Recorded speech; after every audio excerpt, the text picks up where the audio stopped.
Please! Please, let me out! Halika't sabay natin panoorin ang movie recap na Irish horror thriller film mula noong 2023 na pinamagatang Double Blind. Sana ay matuwa po kayo. Everyone, stay awake, whatever you do. Don't go to sleep. Don't even close your eyes. If you fall asleep, you'll die. Sa unang eksena, dito sa Blackwood Pharmaceuticals, kung saan pinapalabas ang isang pre-recorded voice message sa loob ng gusali. Binabanggit dito na dalubhasa sila sa pag-unawa kung paano nakakaapekto ang isang gamot sa katawan ng tao bago ito ilabas sa publiko. Kasabay nito, dumating ang isang dalaga na nagngangalang Claire sa Blackwood Pharmaceuticals upang lumahok sa 5 araw na clinical trial kapalit ng malaking halaga ng pera. Dumiretso siya sa kanyang nakatalagang silid na may makakasama siyang 2 pang babae. Binati siya ng isa sa kanila na ipinakilala ang sarili bilang si Allison. Agad siyang nagsimulang makipag-usap, ngunit ang kanyang pagiging madaldal ay hindi ikinatuwa ni Claire. Kinabukasan, ang lahat ng mga kalahok ay ipinatawag sa silid ng pagsusulit sa basement kung saan walang mobile signal. Dahil dito, hindi makapag-send ng message si Claire para sa kanyang nag-aalalang ina. Makalipas ang ilang sandali, nagpakilala si Dr. Burke na siyang mangangasiwa sa trial. Ipinaliwanag niya sa kanila na ang paglilitis ay tinatawag na double blind kung saan malalaman nila kung ligtas o hindi ang isang bagong gamot. Para dito, bibigyan sila ng gamot at unti-unting tataas ang dosis nito habang lumilipas ang mga araw. Lahat sila ay ikukulong sa parehong palapag para sa paparating na 5 araw sa ilalim ng mga nurse para masubaybayan sila ng malapit. Kasunod nito, ang trial ay magsisimula na. Ang mga kalahok ay binigyan ng unang dosis ng mga tabletes at sa buong araw na iyon, masigasig na sinusubaybayan ng mga nurse ang kanilang kalusugan, kagaya ng paulit-ulit na mga tanong tungkol sa kung ano ang nararamdaman nila at kung may masakit ba. Sa oras ng tanghalian, nakikilala ni Claire ang iba pang mga kalahok at nalaman niya na ang ilan pala sa kanila ay nagboluntaryo na sa mga trial noon. Ang isa sa kanila ay si Vanessa, na hindi nakikihalubilo sa sinuman at nananatili siyang mag-isa. Siya ang pinakabata sa kanila at nag-aaral sa bahay na may orthodox na relihiyosong mga magulang at namuhay ng mahirap. Ang isa pang kalahok ay isang medical student na si Amir, na nagboluntaryo para sa trial, dahil umaasa na ang karanasan ay magiging kapaki-pakinabang sa hinaharap. Kinagabihan, sinubukan ni Claire na umidlip, ngunit nakipag-usap si Allison, dahil dito nahirapan siya makatulog, at pinatahimik ang madaldal na babae. Sa sandaling iyon, nakaramdam ng pagkahilo si Claire, kaya nagmadali siya pumunta ng banyo upang sumuka. Habang papalabas siya, nakasalubong niya si Amir dahil sa parehong naramdaman. Maaring side effect ito ng gamot. Nang gabing iyon, bumangon ng hindi makatulog na si Claire at natuklasan niya na wala sa mga higaan ang kanyang mga kasama sa kwarto. Pagkatapos ay lumakad siya patungo sa sala, kung saan nakita niya ang iba pang mga test subject na nasa parehong kondisyon din. Ang kakaibang pangyayaring ito ay ipinag-alala ng mga kalahok. Kaya kinaumagahan, sinusuri sila ni Dr. Burke at tiniyak sa kanila na ito ay isang maliit na kaso ng insomnia at walang dapat ipag-alala. Nagpapatuloy ang oras, at humigit kumulang 30 hours na ang nakalipas mula nang hindi nakatulog ang mga kalahok. Kaya ginugugol nila ang kanilang mga oras sa isang malaking sala, na nag-uusap ang iba, at ang iba ay naglalaro. Sa kabilang banda, nakikipag-ugnayan si Dr. Burke sa kanyang mga superior at sinabi sa kanila ang tungkol sa negatibong epekto ng gamot sa mga kalahok.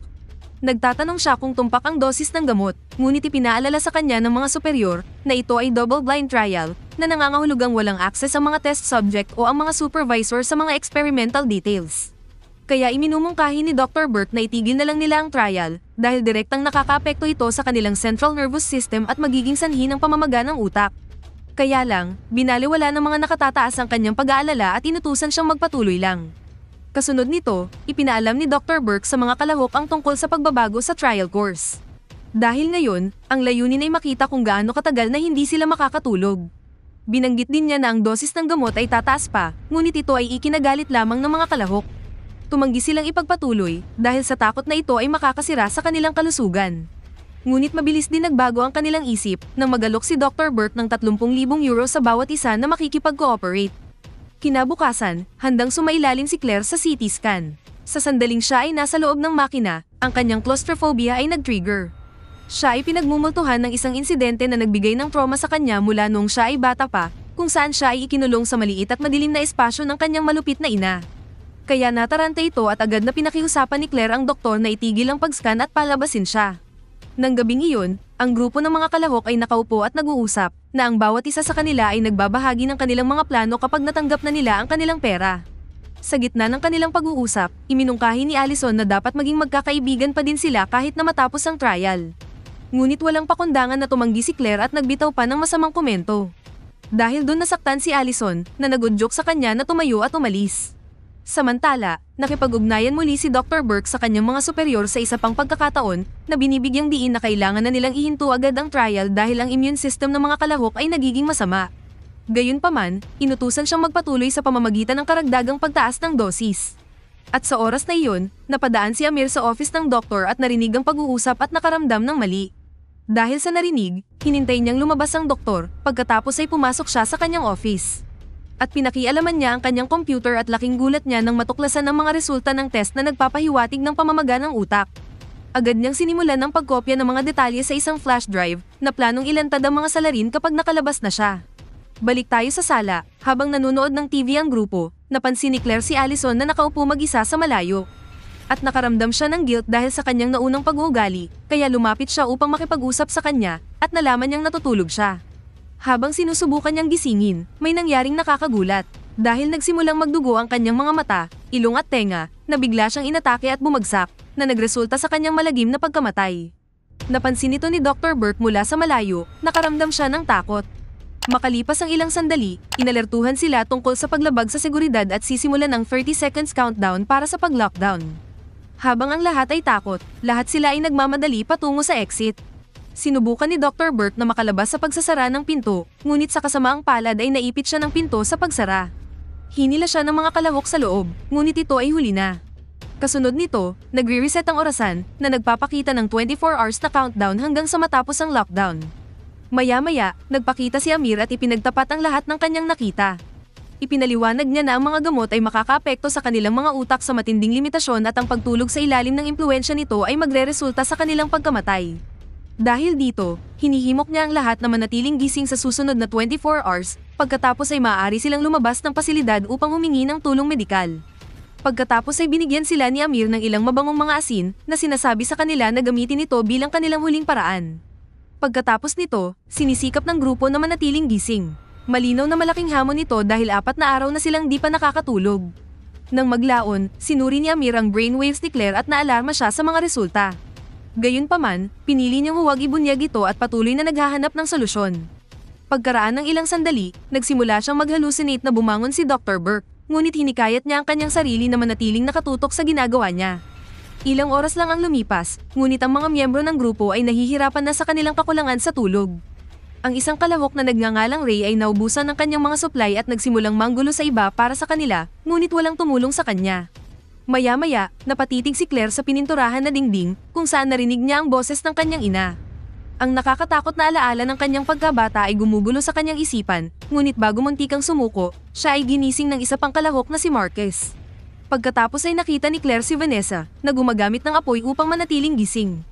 Pagkaraan sa banyo, binuksan ni Marcus ang gripo ng tubig, ngunit hindi nakakatulong ang tunog ng tubig pag naririnig niya, at maya-maya, napagtanto niya na ang kanyang pandinig ay naantala. Di nagtagal, nakararanas din siya ng hallucination sa pagbukas ng exit door, ngunit wala siyang ibang makita sa sobrang dilim ng paligid. Habang nakikipagsapalaran siya dito, sumuko siya sa kanyang mga guni-guni dahil ang totoo may natitira pang 15 hours, kaya iminungkahi ni Claire na magtulungan sila upang makahanap ng paraan na iginiit na maaari silang humantong sa parehong kapalaran kung patuloy silang maghihintay. Sumang-ayon sila sa kanyang payo, ang grupo ay gumuhit ng isang mapa ng pasilidad upang matukoy kung aling pader ang kailangan nilang sirain. Sinabi ni Amir na hindi ito gagana dahil sa sistema ng seguridad ng pasilidad, ngunit hindi nila ito pinansin at nagsimula silang magpalitan upang wasakin ang pader gamit ang palakol. Sa kalaunan ay nagawa nilang gumawa ng isang butas, ngunit ang kanilang mga pagsusumikap ay napigilan matapos nilang makita ang makapal na metal ng pader ng pasilidad. Habang nalulungkot ang mga miyembro ng grupo, hinanap ni Claire si Amir para pag-usapan ng alternatibong paraan. Nahanap niya siya sa isang silid ng laboratorio, ngunit mukha siyang balisa. Nang tanungin tungkol sa bagay na ito, ipinaalam niya ang isang bagay at inaamin na siya ang naging dahilan kung bakit sila na-lockdown, dahil ito sa pamamagitan ng pagkopya niya ng mga files at paglabag sa seguridad ng pasilidad. Sa sobrang guilty niya, nagpa siya siyang matulog, ngunit pinigilan siya ni Claire. Iginiit niya na walang saysay na sisihin niya ngayon ang sarili niya at sinabi niya na bumawi na lang ito sa pamamagitan ng pagtulong sa kanila. Dahil sa sinabi ni Claire, biglang naisip ni Amir ang isang ideya. Gamit ang ilang mga gamot bilang lason, maaari siyang lumikha ng isang effect na kadalasang magdudulot ng kamatayan sa utak. Ngunit dahil nasa ilalim sila ng impluwensya ng isang malakas na gamot, dapat nitong i-neutralize ang epekto ng gamot sa loob nila. Nagmamadaling ibahagi ni Claire ang planong ito sa iba, ngunit hindi na sila nagtitiwala kay Amir. Pinaghihinalaan nila ito na siya ay nagtatrabaho sa Blackwood Pharmaceuticals dahil sa dati niyang kaalaman sa sistema ng seguridad. Bukod dito, nakahanap si Paul ng isang bote ng mga stimulant sa mga gamit ni Amir na ipinagbawal sa kanila na kunin. Ngayong walang laman ng bote, hinuhusgahan nila na palihim itong dinadala ni Amir para labanan ang kanyang kakulangan sa tulog. Sa gitna ng kanilang diskusyon, pumasok si Amir at agad nila itong tinanong patungkol sa mga stimulant. Kahit na sinasabi niyang iningatan lang niya ang mga ito para sa kaligtasan, pero agad na sinuntok siya ni Ray sa mukha bago nila ito itali. Binaliwala din nila ang pagtuton ni Claire, nagpa siya ang mga miyembro ng grupo na pilitin siyang umamin kahit na anumang paraan na kinakailangan. Sa desperadong hangarin na pigilan sila, ipinahayag ni Claire na may lunas si Amir sa kanilang mga pagdurusa. Ang grupo ay nag-aalinlangan pa rin, kaya nagboluntaryo si Claire na subukan ng lunas sa kanyang sarili. Kasunod nito, tinuruan ni Amir ang grupo kung paano ihanda ang antidote. Ang pagsunod nila sa kanyang mga instruction, sa wakas ay magagawa na nila ang kinakailangang nilang panglunas. Ngunit habang nagpapatuloy sila upang subukan ito kay Claire, si Vanessa ay hindi inaasahang bumagsak sa sahig at inatake tulad ng kay Allison. Sa pagmamadali ni Paul na maibigay agad sa kanya ang ginawa nilang panglunas, nauwi ito sa aksidente dahil nahulog niya ito at nabasag ang bote ng panglunas. Dahil sa kalunos-lunos na pangyayaring ito, bumalik si Claire sa sala upang tingnan ang natitirang oras. Ngunit dahil sa nahihilo na ito lumalabo ang kanyang paningin, nagbago din ang mga numero sa paningin niya at naging salitang, "Good night." Sa sandaling iyon, ang kanyang paningin ay nakatuon sa pininturahan na dingding. Habang nakatitig dito, nagsimula ulit na marinig ang boses ng kanyang ina bago makita ang kadiliman sa paligid niya. Napagtanto niyang malapit na siyang makatulog, kinuha niya ang pakete ng asin, ngunit dumulas ito sa kanyang mga kamay. Dahil dito sa guni-guni niya, pakiramdam niya lumulutang siya sa hangin.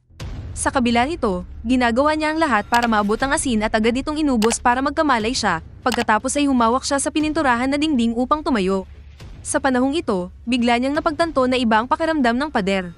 Sa isang bagong pag-asa, tinawag niya si Paul at binuwag ng dalawa ang dingding at napansin nila ang isang lihim na silid sa likod nito. Pagkapasok nila, nakita nila ang isang pinto na tila patungo sa elevator. Pagkatapos ay nagpa siya si Claire na ipaalam sa iba pang miyembro ng grupo, ngunit pinilit ni Paul na umalis ng tahimik na nagdulot ng pagtatalo. Samantala, ang ginapos na si Amir ay naghahalusinate na nakikita niya si Dr. Burke at nagsimulang manipulahin ang kanyang isip. Binanggit niya kung paano siya iniwan ng iba upang mamatay at hinihikayat siyang tumayo para sa kanyang sarili. Itinuro din niya ang kutsilyo sa lupa na parang kinukumbinsi siya na patayin ng iba. Sa sandaling iyon, pilit na pinapaamin ni Ray si Amir, kaya hinarap siya at tinangka siyang patayin. Ngunit bago niya magawa ito, ang minamanipulang si Amir ay kumawala sa kanyang pagkakagapos at pinabagsak siya. Pagkatapos ay kinuha niya ang malapit na kutsilyo at paulit-ulit na sinaksak si Ray hanggang sa mamatay. Ang ingay ng kaguluhan ay narinig ni Claire at Paul na nagtulak sa kanila na bumalik sa loob. Pagpasok nila sa silid ng lab, kinilabutan silang masaksihan ng mabangis na tanawin. Napagtanto na si Amir ay nabaliw, sinubukan ni Claire na pakalmayin siya. Gayunpaman, ang guni-guni ni Dr. Burke ang nagtulak sa kanya upang salakayin din sila. Nang maramdaman ng napipintong panganib, tumakbo silang dalawa habang hinahabol sila ni Amir. Pumasok si Paul sa sala, ngunit nilock niya ang pinto, iniwan niya si Claire. Naiwan na walang mapupuntahan, pumunta siya sa MRI room kung saan siya na-corner ni Amir. Itinulak niya ito, ngunit nang sasaksakin na niya ito, hinila ng magnet ng MRI machine ang kutsilyo mula sa kanyang kamay. Kaya ginamit ni Claire ang pagkakataong ito para sipain siya bago tumakbo palabas. Sa kabilang banda, si Paul ay nakarating sa elevator at pinapaandar ito. Pero sa kasamaang palad, hindi pala ito elevator kundi incinerator. Di nagtagal, sumabog ang napakalaking apoy mula sa mga dingding at nilamon siya sa isang mainit na kamatayan. Samantala, si Claire ay nasa isang silid at nag-aabang habang hawak ang isang gunting para ipagtanggol ang sarili. Sa puntong ito, parehong pagod at nanghihina ang dalawa na tila malapit ng makatulog. Ngunit bago nila maipikit ang kanilang mga mata, ang timer ng orasan ay umabot na sa 0, sa wakas ay tinatapos na ang pag-lockdown. Nang makita ang pagbukas ng exit door, naglakad si Amir patungo sa exit, ngunit nakasalubong niya ang isang grupo ng mga armadong lalaki na agad siyang pinatay. Nang marinig ang mga putok ng baril, nagtago si Claire sa isang silid, samantalang ang mga lalaki ay nililinis ang lugar ng mga katawan. Habang hinahanap nila ang iba pang mga silid, sinubukan ni Claire na tumakas at nakita niya ang mga katawan sa mga bag. Nang marinig niya ang papalapit na mga lalaki sa likod, tinakpan niya ng dugo ang kanyang mukha at pumasok siya sa isa sa mga plastic bag na nagpanggap na patay. Kasunod nito, si Claire, kasama ang iba pang mga katawan, ay itinapon sa likod ng isang van bago umalis. Nang makarating sa malayo ang van, lumabas si Claire mula sa plastic bag na ikinagulat ng driver Ang pangyayaring ito ay naging sanhi upang mag-crash ang van na nagresulta sa pagkamatay ng driver. Ang nasugatan na si Claire ay lumabas ng sasakyan ngunit hindi nagtagal, siya ay bumagsak sa gitna ng kalsada. Sa huling eksena, makikita natin ang isang comatose na si Claire sa ospital. At sa ulat ng balita ay nagsasaad na ang Blackwood Pharmaceuticals ay pinawalang sala sa mga maling gawain dahil inilalagay ang lahat ng sisi at kasalanan kay Dr. Burke.